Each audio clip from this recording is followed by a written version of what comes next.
X, are you okay? This is X, and he's a great guy, high IQ. He's a high IQ individual. And he's got this, check out this cool chain he's got.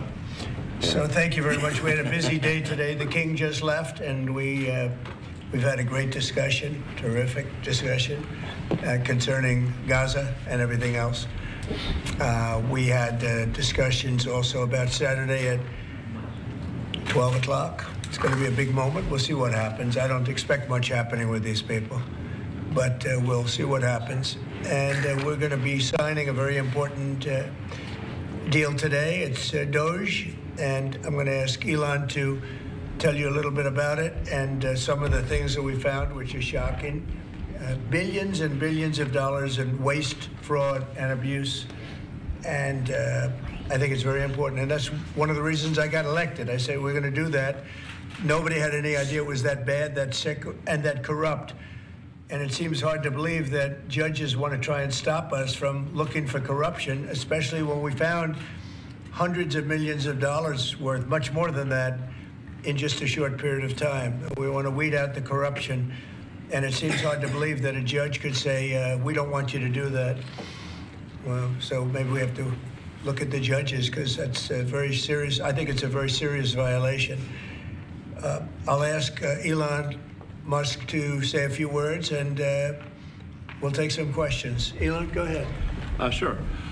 So the at a high level, if you say what is the goal of Doge, and I think a significant part of the presidency is to restore democracy. This may seem like, well, aren't we in a democracy? Well, if you don't have a feedback loop, FAX, we'd have to, if you it's all right. So, I tell you, gravitas can be difficult sometimes. If there's not a good feedback loop from the people to the government, and if you have rule of the bureaucrat, or if the bureaucracy is in charge, and then what meaning does democracy actually have? If the people cannot vote and have their will be decided by their elected representatives in the form of the president and the Senate and the House, then we don't live in a democracy, we live in a bureaucracy. So it's incredibly important that we close that feedback loop, we fix that feedback loop, and that the public's elected representatives, the president, the House, and the Senate, decide what happens, as opposed to a large unelected bureaucracy. This is not to say that there are good people who are in the federal bureaucracy, but you can't have an autonomous federal bureaucracy. You have to have one that is responsive to the people. That's the whole point of a democracy. And if you looked at this, if you asked looked at the founders today and said, what do you think of the way things have turned out? Well, we have this unelected, fourth unconstitutional branch of government, which is the bureaucracy, which has, in a lot of ways, currently more power than any elected representative. And this is not something that people want, and it does not match the will of the people. So it's just something we've got to fix. And then we've also got to address the deficit. So we've got a $2 trillion deficit, and if we don't do something about this deficit, the country's going bankrupt. I mean, it's really astounding that the interest payments alone on the national debt exceed the Defense Department budget, which is shocking, because we spend a lot of money on defense. And if that just keeps going, we're essentially going to bankrupt the country.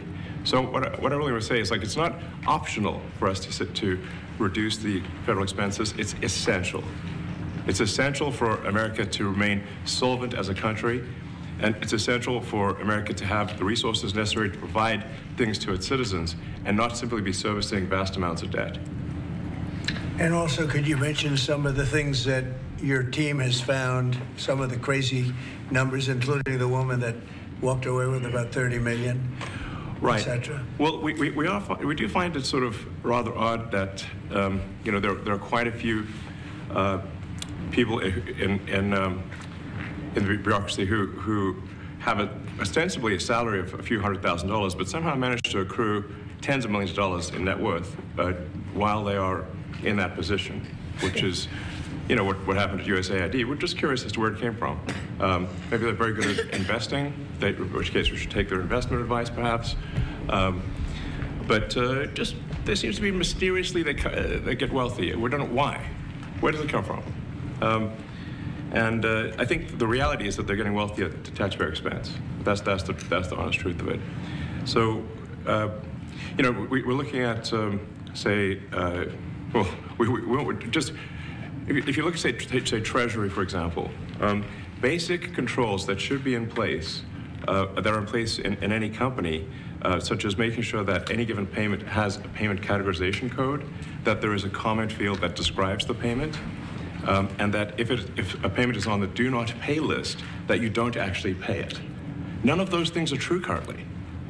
So the reason that departments can't pass audits is because the payments don't have a categorization code. It's like just a massive number of blank checks just flying out the building. So you can't reconcile blank checks. You've got comment fields that are also blank, so you don't know why the payment was made. And then we've got this truly absurd, a do not pay list, which can take up to a year for an organization to get on a do not pay list. And this, we're talking about terrorist organizations, we're talking about known fraudsters, known aspects of waste, known things that do not match any congressional appropriation, can take up to a year to get on the list, and even once on the list is not used. It's mind-blowing. So what we're talking about here, we're really just talking about adding common sense controls that should be present, that haven't been present. So you say, like, well, how could such a thing arise? That seems crazy. When you understand that really everything is geared towards complaint minimization, so then you understand the motivations. So if people receive money, they don't complain, obviously. But if people don't receive money, they do complain. And the fraudsters complain the loudest and the fastest. So then when you understand that, then it makes sense. Oh, that's why everything they approve all the payments at Treasury. Because if you approve all the payments, you don't get complaints. But now we're saying that, no, actually, we are going to complain. If money is spent badly, if your taxpayer dollars are not spent in a sensible and frugal manner, then that's not okay. Your tax dollars need to be spent wisely on things that matter to the people. I mean, these things, like, it's just common sense. It's not draconian or radical, I think. It's really just saying, let's look at each of these expenditures and say, is this actually in the best interest of the people? And if it is, it's approved. If it's not, we should think about it. So, you know, there's crazy things like just cursory examination of Social Security, and we've got people in there that are 150 years old. Now, do you know anyone who's 150? I don't. Okay. They should be on the Guinness Book of World Records. They're missing out. So, you know, that's a case where, like, I think they're probably dead. It's my guess. Or they should be very famous, one of the two. And then there's a whole bunch of Social Security payments where there's no identifying information. Well, like, why is there no identifying information? Obviously, we want to make sure that people who deserve to receive Social Security do receive it, and that they receive it quickly and accurately. I'll tell you another crazy thing. So, you know, one of the things is, like, we are trying to sort of right-size the federal bureaucracy, just make sure that this. Obviously, there need to be a lot of people working for the federal government, but not as many as currently. So we're saying, well, okay, well, if people can retire, you know, with full benefits and everything, that would be good. They can retire, get their retirement payments, everything. And then we were told, this is actually, I think, a great anecdote, because we're told the most number of people that could retire possibly in a month is 10,000. We're like, well, why is that? Well, because all the retirement paperwork is manual on paper. It's manually calculated, then written down on a piece of paper. Then it goes down a mine. And I'm like, what do you mean a mine? Like, yeah, there's a limestone mine where we store all the retirement paperwork. And you look at a picture of this mine. We'll post some pictures afterwards. And this mine looks like something out of the 50s because it was started in 1955. So it looks like it's like a time warp. And then the speed, then the limiting factor is the speed at which the mine shaft elevator can move determines how many people can retire from the federal government. And the elevator breaks down sometimes, and then nobody can retire. Doesn't that sound crazy? There's like 1,000 people that work on this. So I think if we can take those people and say, like, you know what, instead of working in a mine shaft and carrying manila envelopes to, boxes in a mine shaft, you could do practically anything else, and you would add to the goods and services of the United States in a more useful way. So anyway, so I think that's an example. Like at a high level, if you say, like, how do we increase prosperity? Is we get people to shift from roles that are low to negative productivity to high productivity roles. And so you increase the total output of goods and services, which means that there's a higher standard of living available for everyone. That's the actual goal. Everyone's very quiet, by the way. So are people normally this quiet? Your detractors, Mr. Musk. I have to what? Including a lot of Democrats. I have detractors? You do, sir. I don't believe it. Say that you're orchestrating a hostile takeover of government and doing it in a non-transparent way. What's your response to that criticism? Well, first of all, you couldn't ask for a stronger mandate from the public. The public voted. We have a majority of the public voting for President Trump. We've won the House. We won the Senate. The people voted for major government reform. There should be no doubt about that. That was on the campaign. The president spoke about that at every rally. The people voted for major government reform, and that's what the people are going to get. They're going to get what they voted for. And a lot of times, people that don't get what they voted for, but in this presidency, they are going to get what they voted for. And that's what democracy is all about. Mr. Musk, the White House says that you will identify and excuse yourself from any conflicts of interest that you may have. Does that mean that you are, in effect, policing yourself? What are the checks and balances that are in place to ensure that there is accountability and transparency? No. Well, we actually are trying to be as transparent as possible. In fact, we post our actions to the Doge handle on X and to the Doge website. So all of our actions are maximally transparent. In fact, I don't think there's been, I don't know of a case where an organization has been more transparent than the Doge organization.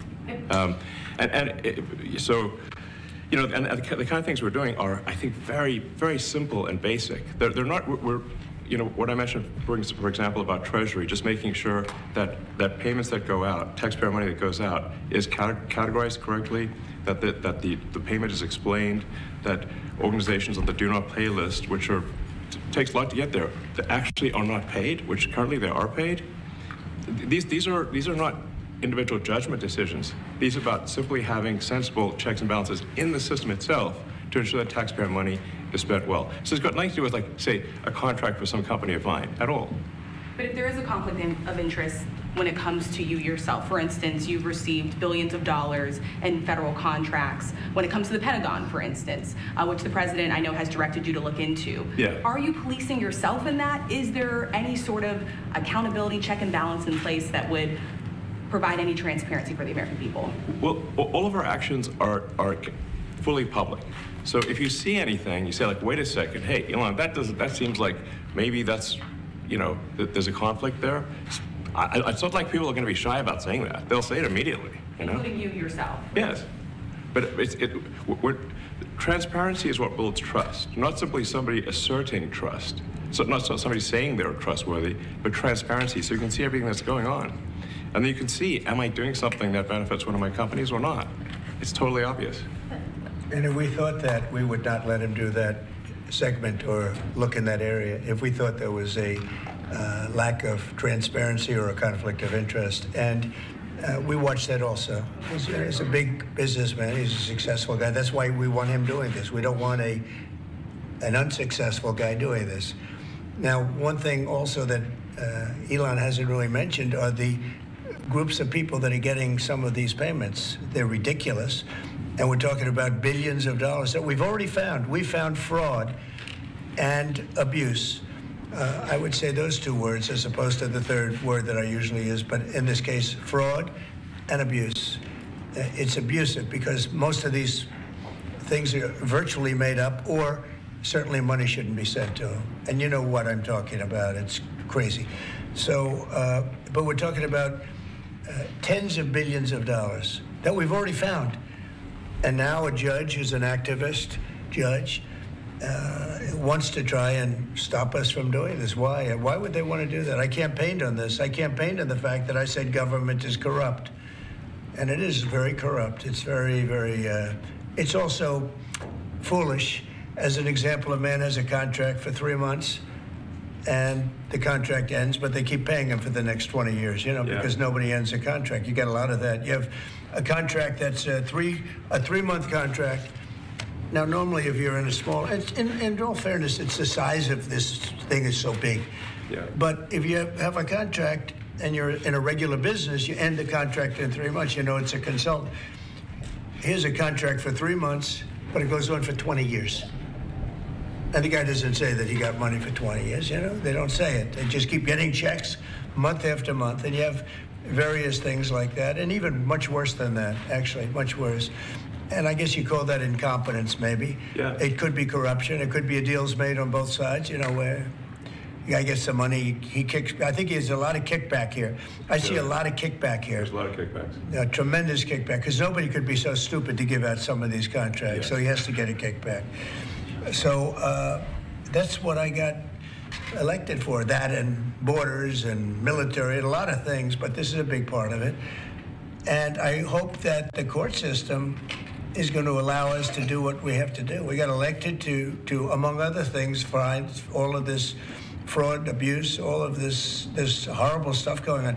And we've already found billions of dollars, not like a little bit, billions, many billions of dollars. And when you get down to it, it's going to be probably close to $1 trillion. It could be close to $1 trillion that we're going to find. That will have quite an impact on the budget. And you'll go to a judge where they handpick a judge, and he has certain leanings. I'm not knocking anybody for that, but he has certain leanings. And he wants us to stop looking. How do you stop looking? I mean, we've already found it. We have a case in New York where a hotel has paid $59 million, $59 million because it's housing migrants, illegal migrants, all illegal, I believe. And they were being paid twice the normal room rate at 100% occupancy. Unbelievable. So it's a racket. Mr. Musk, can I ask you a question? Well, if I may sort of just going for the president's comments, at a high level, you say, well, what are the two ingredients that are really necessary in order to cut the budget deficit in half from $2 trillion to $1 trillion? And it's really two things: competence and caring. And if you add competence and caring, you'll cut the budget deficit in half. And I fully expect to be scrutinized and get a daily proctology exam, basically. Might as well just camp out there. So it's not like I think I can get away with something. I'll be scrutinized nonstop. But with the support of the president, we can cut the budget deficit in half from $2 trillion to $1, and then with deregulation, because there's a lot of sort of regulations that don't ultimately serve the public good. We need to free the builders of America to build, and if we do that, that means I think we can get the economic growth to be maybe 3-4%, maybe 5%. And that means if you can get $1 trillion of economic growth and you cut the budget deficit by $1 trillion, between now and next year, there is no inflation. There's no inflation in 26. And if the government is not borrowing as much, it means that interest costs decline. So the mortgage, their car payment, their credit card bills, anything, their student debt, the monthly payments drop. That's a fantastic scenario for the average American. I mean, imagine they're going down the grocery aisle and the prices from one year to the next are the same, and their mortgage, all their debt payments dropped. How great is that for the average American? We had no idea. We had no idea we were going to find this much, and it's open. It's not like complicated. It's not simple stuff. It's like a lot of work. Yeah. We can't believe it. A lot of work, a lot of smart people involved. Very, very smart people. But you're talking about anywhere maybe $500 billion. It's crazy the kind of numbers you're talking about. You know, normally when you're looking at something, you'll find you're looking for 1 out of 100. Here, you're almost reversing it. You look for one that's good.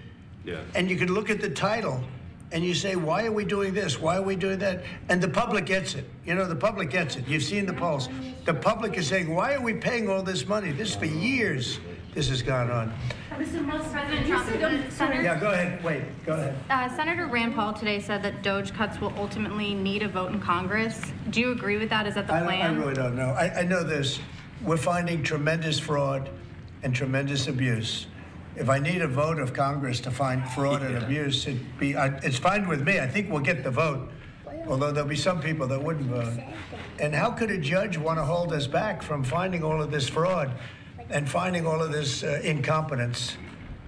Why would that happen? Why would even Congress want to do that? Now, Congress, if we do need a vote, I think we'd get a very easy vote because we have a track record now. We've already found billions of dollars of abuse, incompetence, and corruption. A lot of corruption. If a judge does block one of your policies, part of your agenda, will you abide by that ruling? Will you comply? Well, I always abide by the courts, and then I'll have to appeal it. But then what he's done is he slowed down the momentum. And it gives crooked people more time to cover up the books. You know, if a person's crooked and they get caught, other people see that, and all of a sudden it becomes harder later on. So, yeah, the answer is I always abide by the courts, always abide by them, and will appeal. But appeals take a long time, and I would hope that a judge, if you go into a judge and you show him, here's a corrupt situation, we have a check to be sent, but we found it to be corrupt. Do you want us to send this corrupt check to a person, or do you want us not to give it and give it back to the taxpayer? I would hope a judge would say, don't send it, give it back to the taxpayer. Yeah, if I can add to that, what we're finding is that a bunch of the fraud is not even going to Americans. So I think we can all agree that if there's going to be fraud, it should at least go to Americans. But a bunch of the fraud rings that are operating in the United States and taking advantage of the federal government, especially in the entitlements programs, are actually foreign fraud rings. They're operating in other countries and actually exporting money to other countries. We should stop that. Mr. Musk, and this is big numbers. Talk about $100 to $200 billion a year. Sure.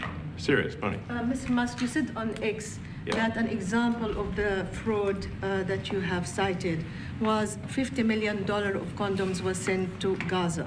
But after fact-check this, apparently Gaza in Mozambique, and the program was to protect them against HIV. So can you correct the statements? It wasn't sent to Hamas, actually. It was sent to Mozambique, which makes sense why condoms was sent there. Yeah. And how can we make sure that all the statements that you said were correct, so we can trust what you say? Well, first of all, some of the things that I say will be incorrect and should be corrected. So nobody's going to bat 1,000. I mean, we will make mistakes, but we'll act quickly to correct any mistakes. I'm not sure we should be sending $50 million worth of condoms to anywhere, frankly. I'm not sure that's something Americans would be really excited about. And that is really an enormous number of condoms, if you think about it.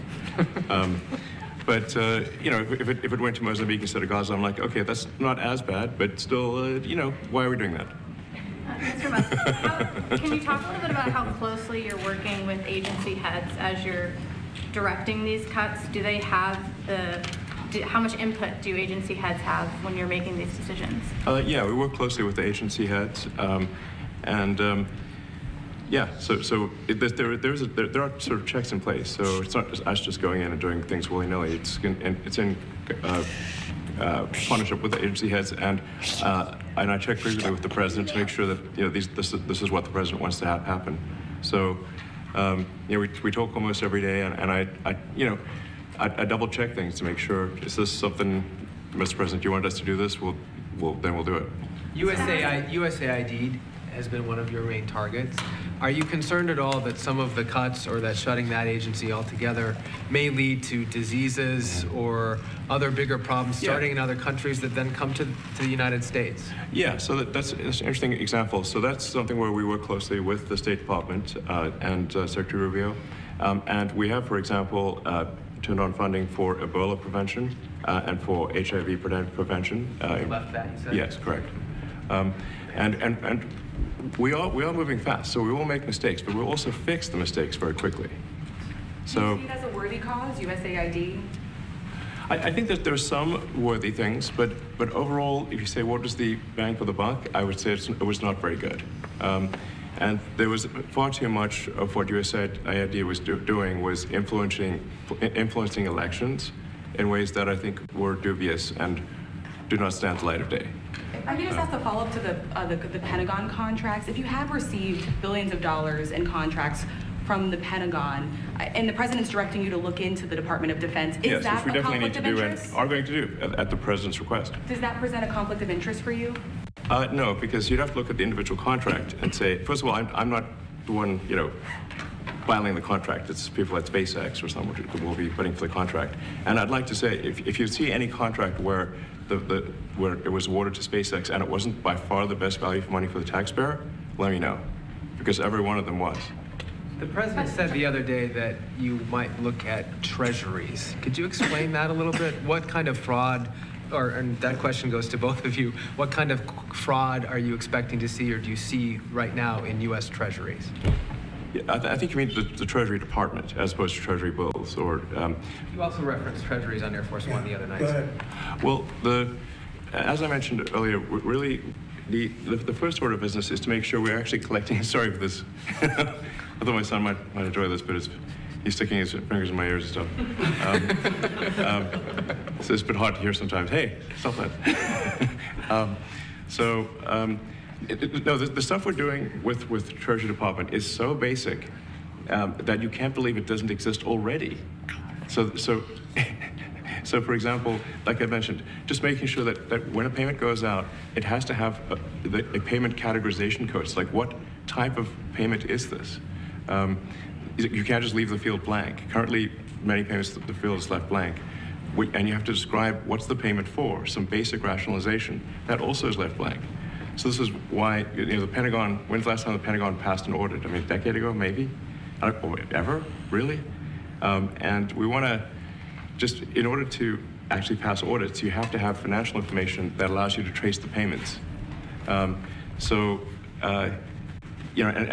in a while, the Treasury has to pause payments if it thinks the payment is going to a fraudulent organization. If a company or an organization is on a do not pay list, we should not pay it. I'm sure you would agree. It's like if it's quite hard to get on that payment, the do not pay list, it means that this is someone that is just, it's like dead people, terrorists, known fraudsters, that kind of thing. We should not pay them. But currently we do, which is crazy. We should stop that.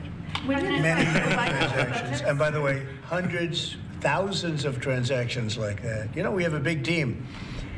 And for the sake of the country, I hope that the person that's in charge and the other people that report to me that are in charge are allowed to do the right thing, namely make sure everything's honest, legitimate, and competent.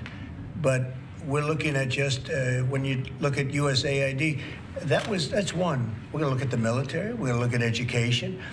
They're much bigger areas. But the USAID is really corrupt.